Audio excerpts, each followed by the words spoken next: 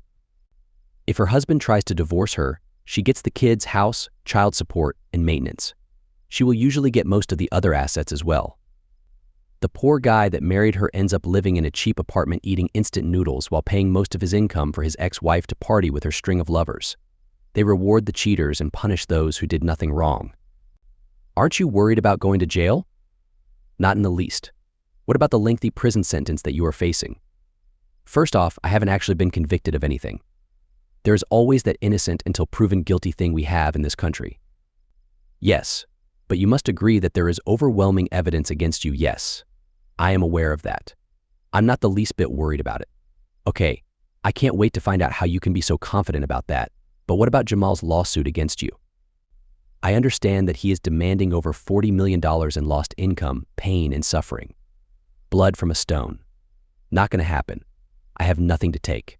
I am unemployed and homeless. I have no assets, but you have a successful engineering firm and a huge house.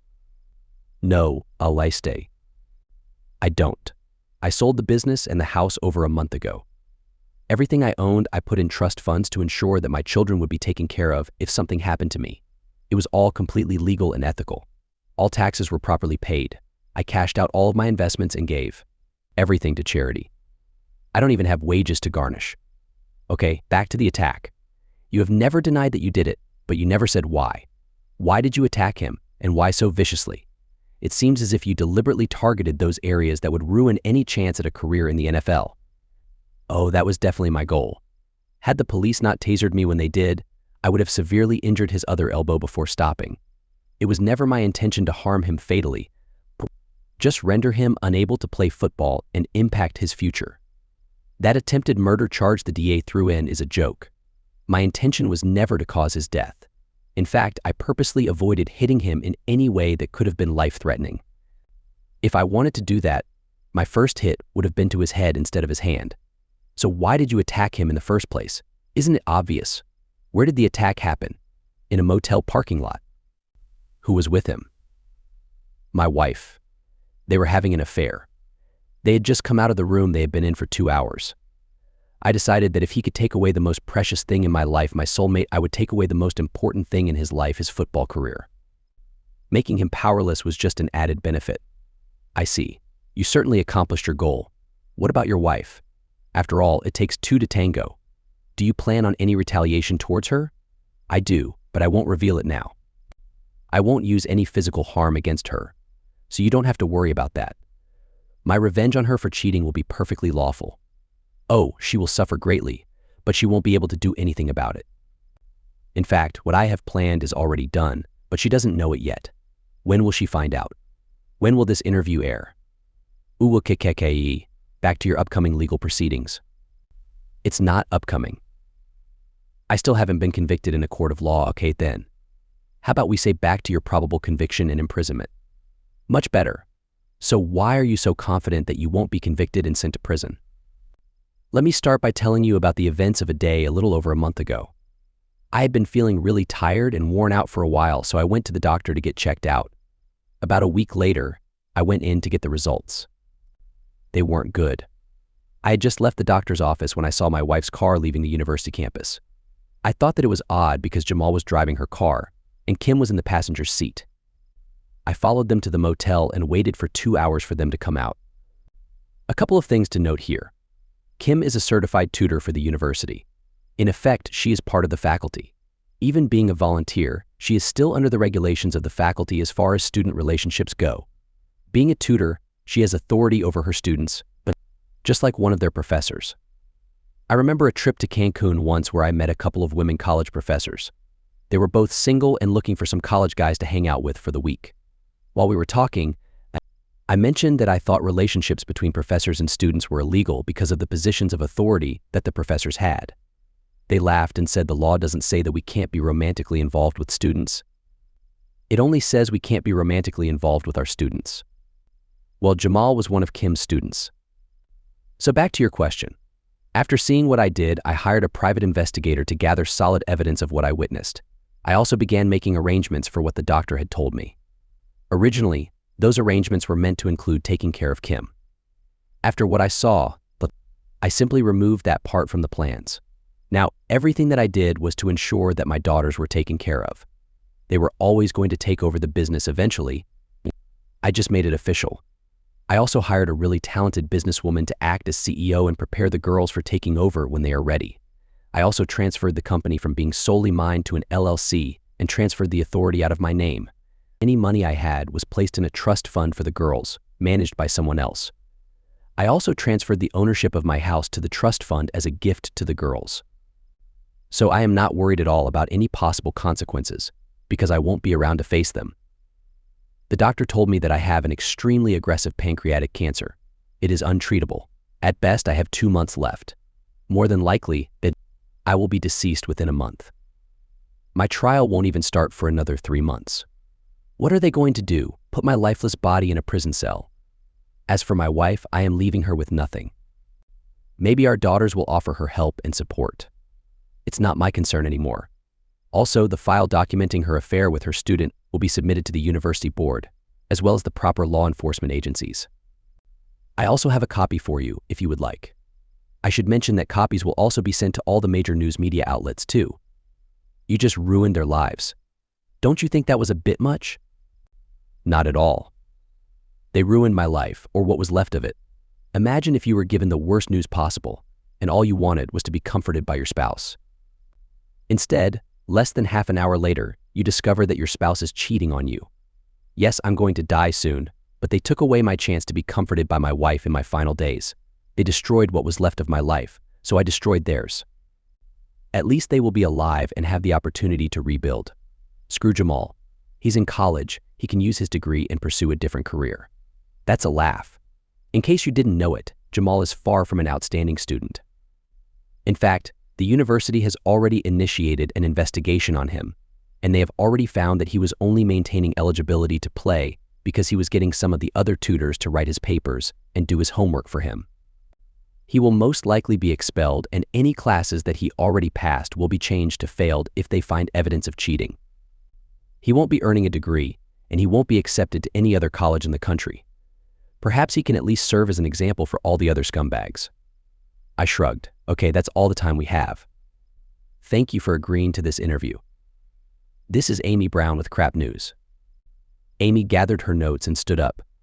She shook my hand and handed me a note before she left. After she walked out, a stunning blonde entered and sat down. A few minutes later, she was ready, and the bright light came back on. This is Jessica Moore with Cunt News. I'm here with. The judge was going to be seriously angry when these interviews were aired. I figured it was best to get them all done in one day before he could take any action. This was my last day of freedom anyways. It didn't matter where I would be tomorrow. If he wanted to throw me in jail for contempt, it was going to cost him a lot. My lawyer would make sure of that. Well, that pretty much wraps things up. I had packed what few things I would still be able to use before the first interview. I was exhausted by the time the day was over. Early the next morning, Carly drove me to the hospice where I would stay until the end. Yes, the judge held me in contempt. He was about to send officers to arrest me when my lawyer and doctor informed him that I needed to be placed in the infirmary due to my health. The cost of that would be high. They also made a point of mentioning it to the media. Instead, he ordered an ankle monitor to be put on me to ensure I didn't leave the hospice house. I chuckled. There was nowhere for me to go anyways. Carly and the girls visited me almost every day. I understood that they couldn't always make it, but they were there when they could. Other times, I was able to video chat with them for a while. They kept me updated on everything. Kim tried to visit me, but I had banned her from my list of visitors. She gave the girls letters to give to me. They handed them to me when they arrived, and I simply tossed them in the trash after they left. I had no interest in anything she had to say. The DA initially tried to expedite the trial date. My lawyer fought against it. It soon became clear that it didn't matter, I wouldn't be able to attend anyways. My lawyer then launched a public campaign against the DA, highlighting how they were wasting money and resources on a case where the defendant would be deceased before going to trial. Being smart, the DA quietly dropped the case. Yes, there was a lawsuit filed. It named both Kim and me. Since we were still married, she would be responsible for my debts after I passed away. That gave me a chuckle. My girls are here with me. So is Carly. I'm so tired. I can feel that this is the end. I don't want to fight it anymore. I have nothing left and no reason to keep going. I see one more person slowly entering my room. Kim, my wife. I haven't seen her since she visited me in jail right after I was arrested. Yes, I asked her to come. She nervously walks into the room and slides up beside the bed. I'm sorry, she says. I know. I'm sorry too. I went too far with you. No, you didn't. If you would have left me anything, it would have just been taken in the lawsuit. Besides, I'm the one who messed up and had an affair. I forgive you for that. I've asked the girls to make sure that you are taken care of. I don't want you to struggle or be without a place to live. I forgive you as well. That's probably for the best. That person will undoubtedly try to take anything that I own. As long as I have a place to live and enough to get by, that will be fine. I'm sorry that I couldn't support you these last few months. That was all my fault. I will have to live with that regret for the rest of my life. Don't be too hard on yourself. I walked away from you. I could have just talked to you and made my peace with it. Instead, I acted out of retaliation. You did what you thought you had to do. You were rightfully angry. Please know this, I never stopped loving you. I will love you till my dying day. When that happens, we will meet again, and I will love you forever. You are my soulmate. I forgot that for a while, but I came back. I see that you are tired now. Sleep, my love. Go in peace. We will meet again. Daddy drifted off. We all stayed as his breathing slowly slowed down until it finally stopped. The beeping of the machines became a single tone and Daddy was gone. I'm Gina. The last conversation was written by me. I found Daddy's notebook after they came and took his body away. I read what he had written about the events over the last months of his life. After discussing it with Mom, Carly, and Sue, we decided that I should finish his story. Daddy had prepaid for his funeral. He also had a funeral account created for when Mom needed it. The plots were already purchased as well. We decided on a private ceremony. It was just family, but we did agree that 2 reporters could attend and capture the moments on camera. We were clear that they should not cause a scene. It was nice, and Amy and Jessica were very respectful. I have to giggle a bit here, because I found out later that Daddy met both reporters separately at a hotel room for one last gathering before he went to the hospice. Jamal did proceed with the lawsuit against Daddy's estate. As you know by now, there wasn't an estate to go after. They tried to go after the business and the trust funds, but we were successful in getting those suits thrown out. Daddy had nothing to do with the firm at the time of the attack, and the trust funds were untouchable. Besides, Carly, Sue, and I were not involved in any way. Mom didn't fare as well. She was subject to a $20 million judgment. Although she had nothing that they could take, the judgment is still there. Sue and I hired Mom as a cook and housekeeper. She gets free room and board. We make sure that she has enough cash to have her entertainment that she needs. Everything is legal and above board, at least as far as anyone has been able to prove. His lawyers sniff around every once in a while. They don't get paid unless he can collect. He doesn't have any money to pay them. It's inconvenient for them. Eventually, they will get tired of it and give up. At least until Mom coming into a pile of money becomes public knowledge. Still, everything is kept out of her name. She has suffered enough. No sense in adding to it. Mom doesn't really date. She does socialize with groups of her friends. She occasionally doesn't come home until the next morning. None of them are serious, just a friends with benefits thing. She is adamant that she will never have another serious relationship again. She will remain free until she meets up with Daddy again. As for Jamal, he lives with his parents. His bedroom is on the first floor because he can't use stairs very well. He was expelled as expected, and he refused to even think of applying at another school. He just sits around playing video games as he waits to collect on his judgment. That's probably why his parents are putting up with him, although I have been hearing some rumblings that they are getting tired of waiting. Jamal may soon find himself with a choice between being evicted or start adulting. So, that's where things stand for now. Sue and I did take over the firm, and Aunt Carly stops by occasionally to assist. She's retired now and living a nice life. She even takes Mom on a cruise with her a couple of times a year. Sue has a steady boyfriend right now, and it looks pretty serious. As for me, well, I haven't found any guys that seem to be Mr. Right. There are a few lovers that are MS. Right now, though, one of which just might lose the last word in that title soon. Her name is Amy, and she is a reporter for the local news.